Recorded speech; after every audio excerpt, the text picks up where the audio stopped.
Okay, guys, in today's lecture, what we're going to do is we're going to talk about adolescents and their use of media and computers and things like that. And I really wanted to spend some time on this particular area because I really think it's important, and it's one of those things that's becoming even more important as time goes on. And um, young children are really getting into using media at a younger and younger age.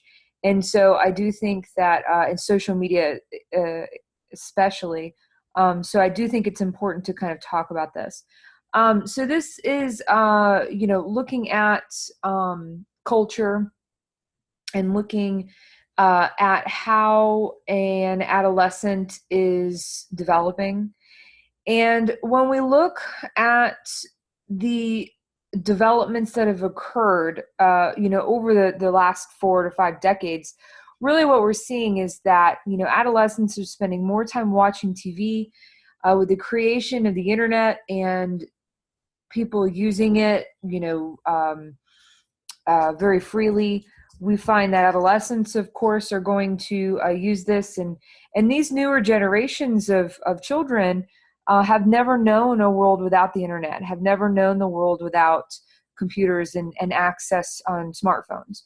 And so this is pretty interesting that we're seeing how these children are adapting and where they're spending their time during this very vital point in development. And so, we're finding that adolescents are expected to know how to use the internet. They're expected to know how to use computers. And, they need to do so for school. They need to do so to fit in with their peers. And so with this idea um, of using the internet, of using your phone, of all that, there's a new term that's really surfaced, and it's referred to as screen time. So screen time is really any time you're in front of a screen. It can be a computer screen, it can be a TV screen, it can be a tablet, your phone, whatever. And one area that this has become, very, very interested, one particular field that's become very interested in screen time is developmental psychology. Looking at very young children who are exposed to tablets, looking at adolescents and how much they're spending their time. Remember, any time that you're spending in front of a TV or a laptop or, a tablet, is usually time that isn't spent, talking with or engaging with other people. Yes, you might be engaging with them via the internet, but honestly, that's very different from communication face to face. And so developmental psychologists have become very interested in how this affects development when perhaps children and adolescents aren't working on those particular communication skills that those generations without the internet have perhaps gotten are a little bit better at in terms of communication. So when, as a sleep scientist, I'm interested in screen time and how that impacts sleep. And so we know that when you are looking at a television, when you're looking at any screen, it can influence your brain and make your brain think that it's daytime and you should be awake, when instead the sun has gone down and you should be focused on winding down and go to sleep. And so what we do find is that exposure to light and exposure to electronic devices at night can impact how sleepy you are and impact if you're going to be able to get a good night's rest. So from my perspective, I'm interested in screen time specifically to see how that impacts an individual's sleep. And if a child or adolescent is already, set up to have potentially insomnia or having difficulty falling asleep, that could actually lead to things like behavioral issues and impulse control issues. because that individual is not getting enough sleep. So if a person is in a position to, not be able to fall asleep in an appropriate amount of time, that could be impacted, of course, by their light exposure at night. So, for parents, we always, as sleep scientists, we always encourage them not to allow their children and adolescents much screen time, an hour to even 2 to 3 hours before bedtime. So, some other things that we find with adolescents and screen time is, what are they watching? What are they engaging in? And so we know that this is split between watching TV. We know their screen time includes video games, social media, listening to music. And of course, involved in that is this very hot debate about violence. And we're gonna talk about this in just a minute, but I'm gonna move ahead so that so we can talk a little bit about where adolescents are spending their time and where children are spending their time in terms of screen time. But we're going to get to this violence and aggression aspect of television and video games and music and media here in a minute. So when we look at the amount of media use during adolescence, what we're finding is, in a series of studies, there were some pretty startling results in terms of how much usage pre-adolescents and adolescents were engaging in. And so 11 to 14-year-olds, you can see, engaged in more than 60 hours of media usage a week, and 15 to 18-year-olds engaged in about 56 hours a week of screen time and weekly media. So we're talking about, being on social media, we're talking about watching TV, playing video games, all these different things. And, likely the 11 to 14-year-old group is probably engaging in even more, simply because they're at the age where they can't drive, they can't work. They're kind of stuck in a sort of a middle zone of not being able to engage in certain activities just because of their age. Whereas 15, 18-year-olds have a little bit more independence and more likely to have a job. And so they may be getting out of the house and they're not spending as much time having as much screen time, simply because they are busy doing other things like driving and going to places. Now, in your lecture slide, you'll notice for this chapter that there is a nice diagram, and I have it here, of where these adolescents and pre-adolescents are spending their time in terms of screen time. What types of media are they engaging in? So you can see TV content, music, playing on computers, video games, total media exposure, and total media use. And you can see that the largest group of users is that 11 to 14-year-old group. 8 to 10-year-olds are still doing family things. They're playing outside. They're engaging in different, in age-appropriate different activities. Where that 11 to 14-year-olds, they may spend a little bit more time indoors, and they're engaging in, as you can see, more media use across the board for almost every category except really for music. And overall having the most amount of media use compared to the other age groups. So when we look at what media, social media and media use is doing, we know that there are some basic competencies that adolescents really need to develop.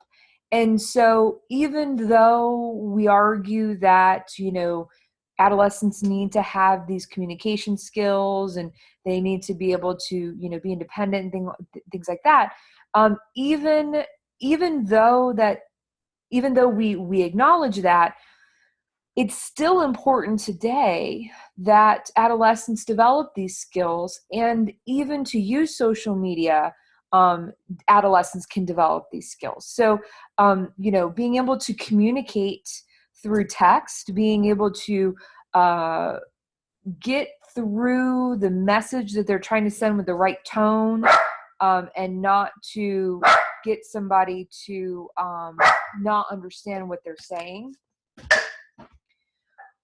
they still need to develop these skills. So they need to be able to solve problems. They need to be able to think deeply. They still need to be creative and still need to engage in positive attitudes.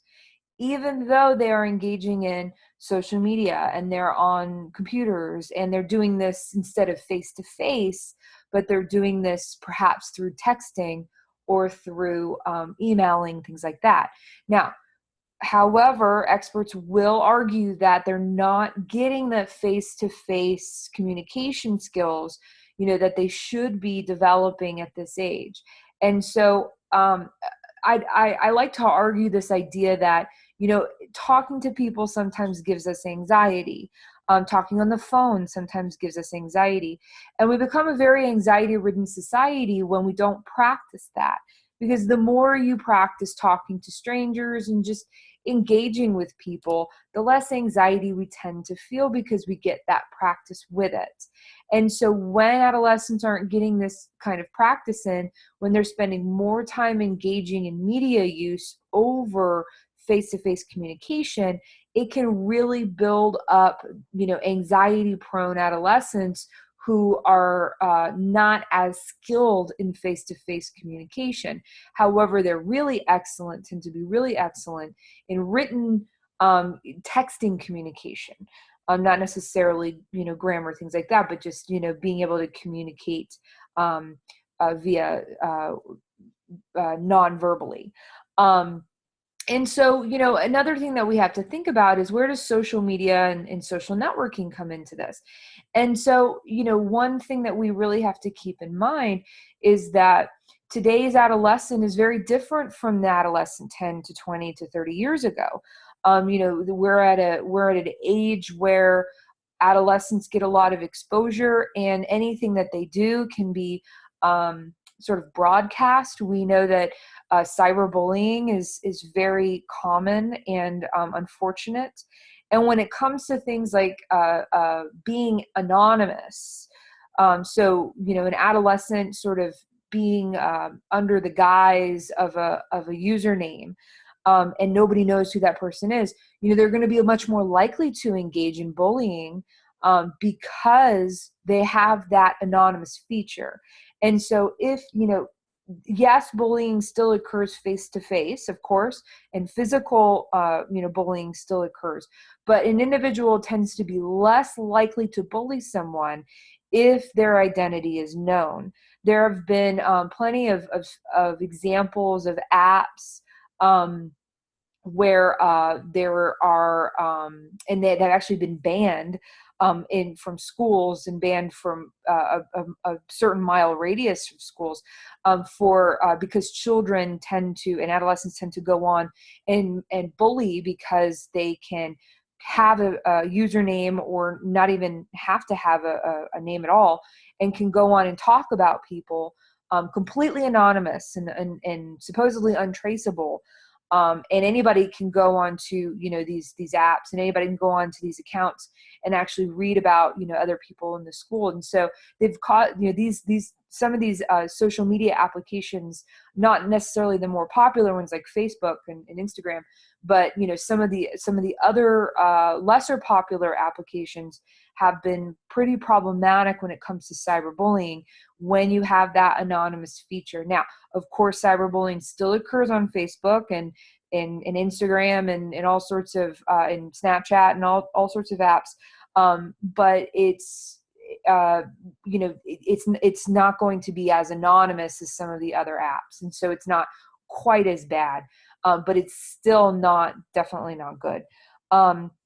So one important thing that I want to mention when it comes to using social media and texting and using applications and things like that is that now we're starting to see adolescents engage in risky behaviors. For example, engaging in sexting.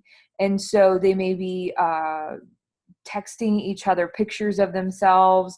They may be sending messages, and they may seem harmless, right?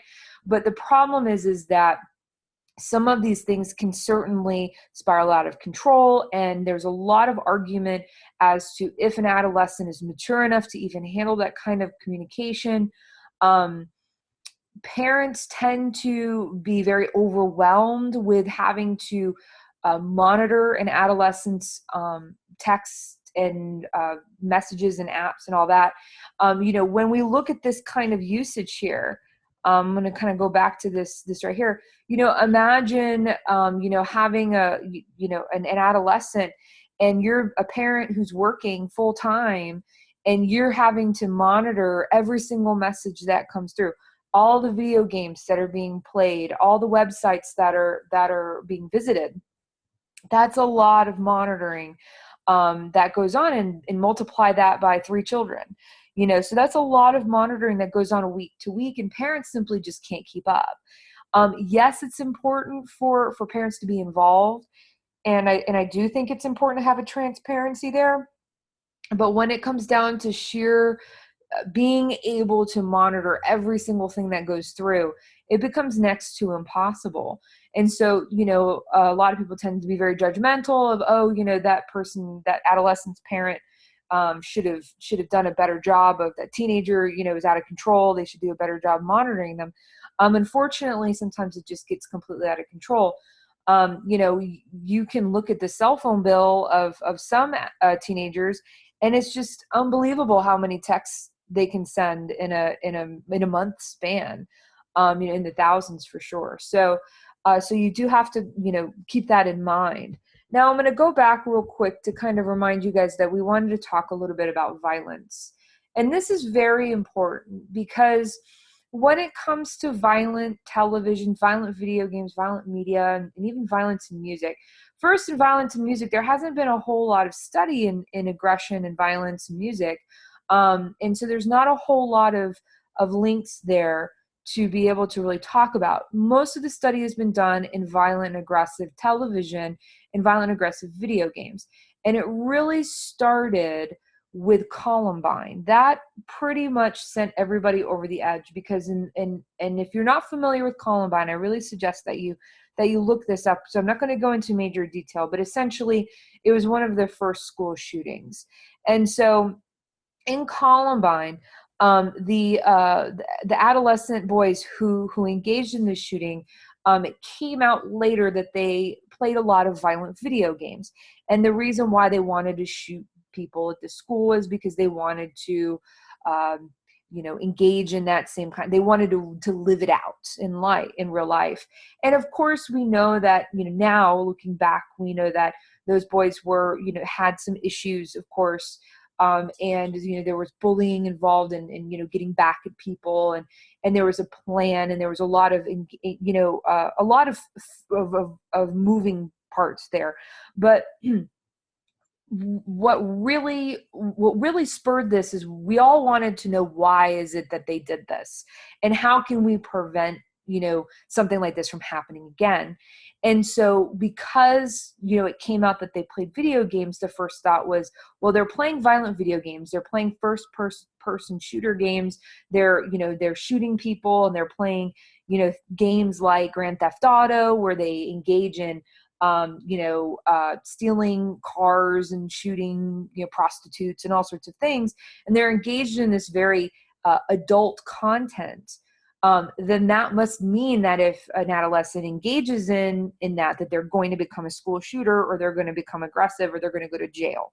Now, here's the kicker. In decades and decades of research, what we've found is essentially that, yes, there is a connection between violence in TV and video games media and aggression and violence in children and adolescents. However, here's the big thing here. For a long time, it was argued that this was causal, meaning that if you engaged in watching violent and sexual TV and video games, that you will become a deviant, because you will be aggressive and you will be violent. And the problem is that we can't establish that A causes B. We cannot establish that viewing violent TV makes you a violent person, because none of the studies that were done were experimental in nature. They were all correlational. They just got information and were able to establish a link that those children and adolescents who engaged in this kind of viewing tended to also engage in aggressive behavior. And so instead of saying that it causes it, all we can say is that they're related. But there's all these other factors that are involved that could explain the link between the two. For example, perhaps you're genetically you're more aggressive and you're more likely to be aggressive. Therefore, you seek out this television, seek out the media and the violent video games, and you would have been aggressive regardless. It just so happens that you you seek this out.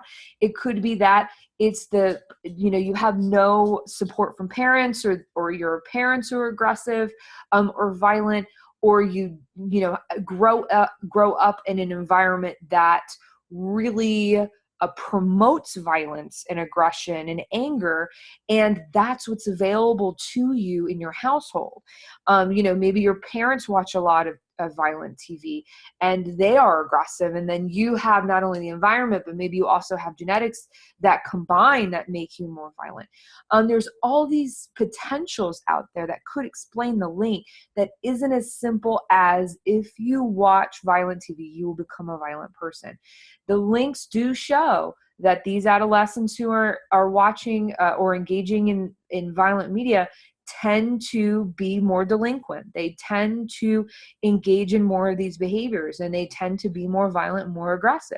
But again, we cannot establish an absolute cause without doing an experimental study. And many of the kinds of studies that we would do would be really unethical to do. So it's really important to note that even though for many, many years, this argument of, if you let your kids, buy these violent video games with adult content, that they're going to end up being, it's going to cause them to be violent. We certainly know that that's actually not true, the way that's termed. So it's important to note that we have to be very cautious when interpreting results of different studies, and we have to be very cautious about what kind of study was done and what we can say. What is going to complicate all of this, of course, is that adolescents do have more access to adult content, whether it is violence, whether it's pornography, whether it's, anything and everything that's on the internet. And of course, we have to make the argument that, should we censor things? Should they have exposure? Is that the parents' job to, lock that? When really we see in a lot of cases, parents don't even know where to begin.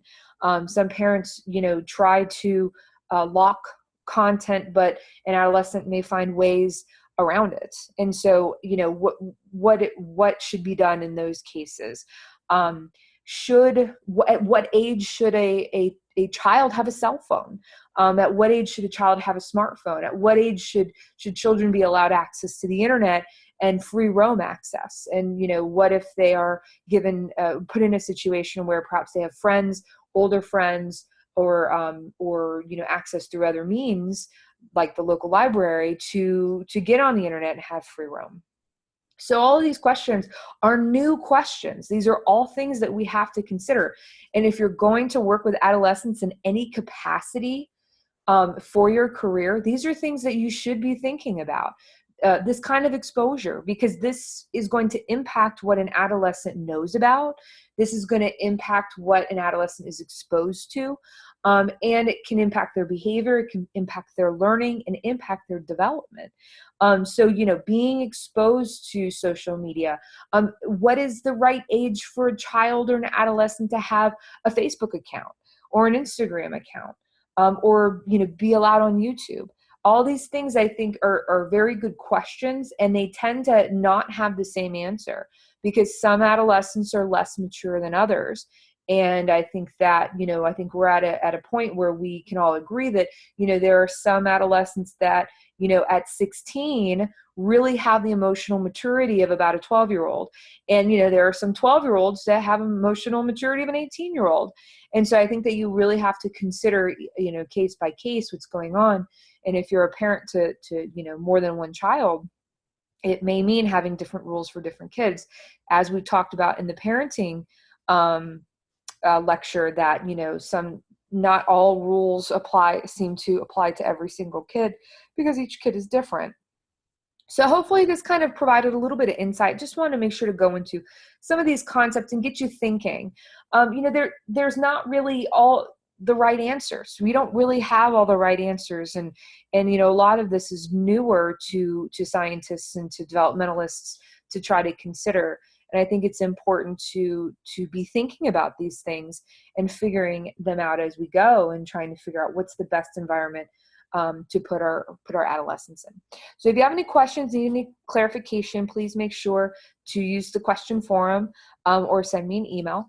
And good luck with your quizzes and tests this week.